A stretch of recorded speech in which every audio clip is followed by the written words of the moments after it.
Like کریں، subscribe کیجیے، bell icon کو دبائیں تاکہ ہماری ویڈیو سب سے پہلے آپ کے پاس پہنچ سکے۔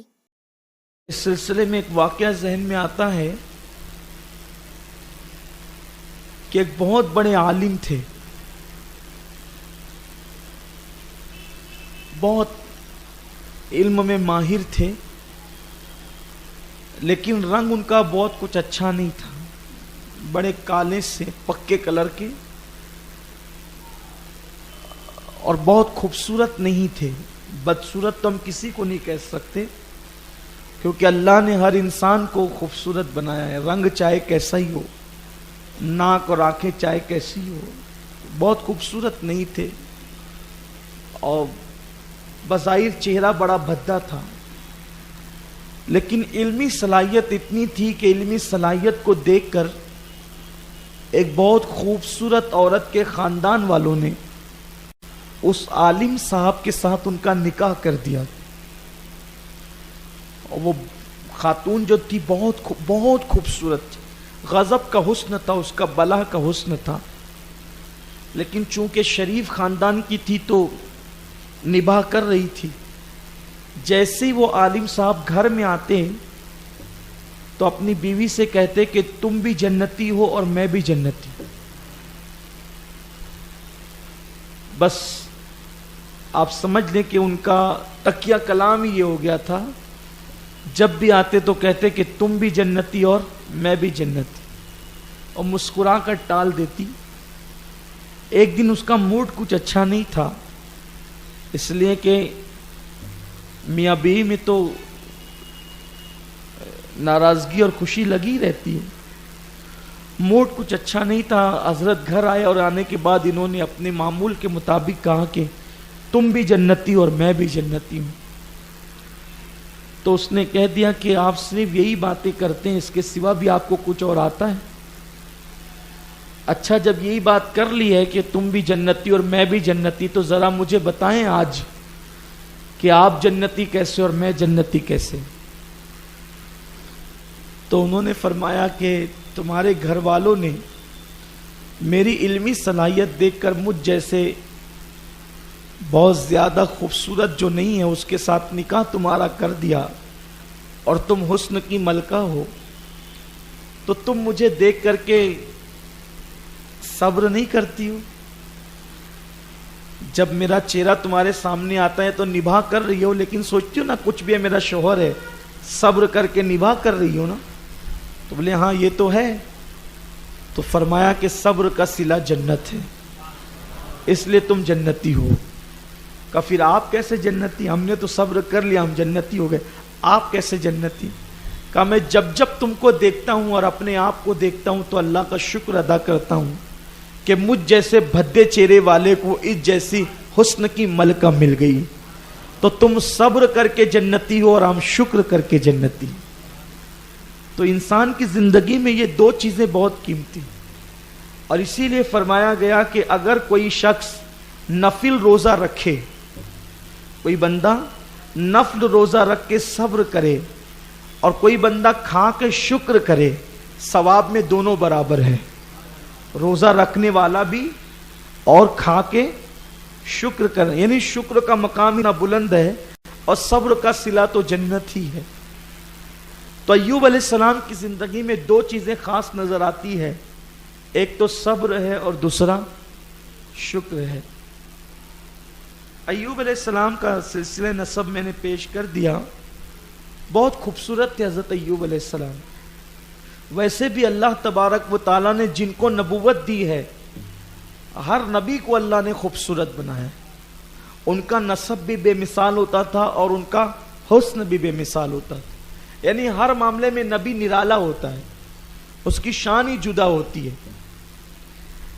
ہر نبی شان والا ہے، اور ان شان والوں میں شان والا ہمارا نبی ہے، اس لیے کہ ہمارے نبی سب کے امام ہیں، حسن میں امام، علم میں امام، تقوی میں امام، پرہیزگاری میں امام، اور ہر چیز میں وہ امام ہے۔ ایوب علیہ السلام بہت خوبصورت تھے، اونچا قد تھا اور گردن آپ کی چھوٹی تھی، قد اونچا ہو اور گردن چھوٹی ہو تو یہ حسن کی علامت ہوتی. یعنی کوئی اونچی گردن والا برا نہیں مانے، میں صرف بتا رہا ہوں کہ جب گردن بہت اونچی ہوتی ہے تو یہ حسن کے خلاف ہوتا ہے بظاہر. عام طور پہ آج لوگ حسن کو اسی طرح دیکھتے ہیں کہ چمڑی سفید ہو بس اسی کو لوگ حسن سمجھتے ہیں. لیکن جو دانشمند لوگ ہیں اور جو لوگ حسن کے قاعدے اور قوانین جانتے ہیں انہیں پتہ ہے کہ کیا چیز کیسی ہوتی ہے تب حسن کی سند ملتی ہے. تو ایوب علیہ السلام کی گردن چھوٹی تھی، قد اونچا تھا اور بڑی بڑی آنکھیں تھی.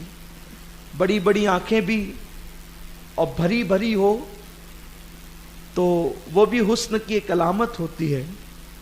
آنکھیں بڑی بڑی، بھری بھری، خوبصورت اور گھنگریالے بال تھے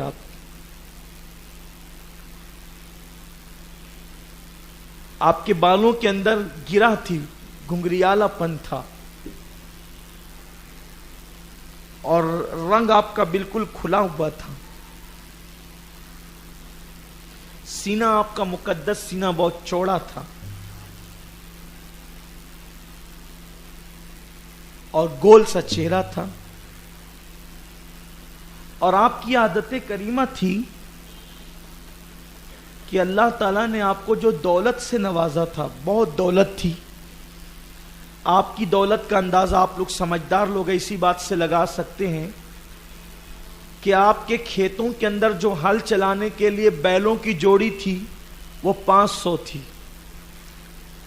آج کل اگر 2-4 ایکڑ کسی کسان کے پاس کھیت ہو تو 2 جوڑی میں کام چل جاتا ہے. 500 جوڑی کا مطلب 1000 بیل، اور یہ 1000 بیل صرف ہل چلانے کے لیے تھے. اب تو دھیرے دھیرے بیلوں کا دور بھی ختم ہو رہا ہے، شاید اب اس کی جگہ ٹریکٹر وغیرہ ہل چلاتے ہیں. لیکن چونکہ یہ بہت پہلے کی بات ہو رہی ہے، 1000 بیل تھے صرف جو ہل چلانے کے لیے کھیتوں میں کتنی زمین رہی ہوگی آپ کے پاس، اور ہزاروں کنیز اور غلام، اور ان کے جتنے بچے تھے وہ سب خدمت پر. ہزاروں بکریاں، بھیڑیں، گھوڑے، جانور، مویشی، سب بہت نوازا تھا اللہ نے. محل میں زندگی گزارتے تھے. آپ کا قیام محل میں تھا اور اللہ نے آپ کو 7 بیٹے اور 7 بیٹیاں عطا فرمائی تھی. یعنی ہر نعمت دی، بیٹے بھی دیے، بیٹیاں بھی دی، مویشی بھی دیے، دولت بھی دیا، مال بھی دیا، حسن بھی دیا. اور اس پر مزید شان یہ کہ بی بی رحمت جیسی بیوی بھی عطا فرمائی جو یوسف علیہ السلام کی سگی پوتی تھی. یوسف علیہ السلام کے بیٹے افراہیم ہیں، افراہیم کی بیٹی تھی بی بی رحمت. اب میں ان کا حسن بی بی رحمت کا کیا بیان کروں. اب جس کا دادا حسن کا تاجدار ہو یوسف علیہ السلام، تو پوتی بھی تو بہت خوبصورت ہی ہوگی نا.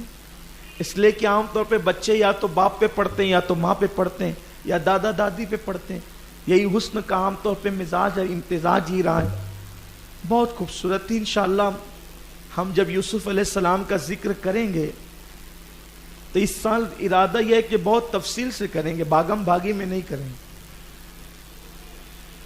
تذکرہ یوسف علیہ السلام اس سال بہت اطمینان سے ہوگا انشاءاللہ. اور ہم ایک ایک آیت کے مفاہیم پر گفتگو کریں گے. اس میں آپ سنیں گے حسن یوسف کیا ہے.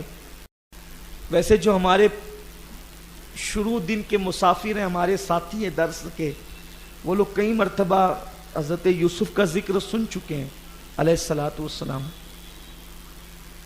بی بی رحمت جیسی خاتون خانہ تھی، بہت شان سے زندگی گزر رہی تھی اور بہت شکر والے بندے تھے. یتیموں کا، مسکینوں کا، غریبوں کا بڑا خیال کرتے تھے.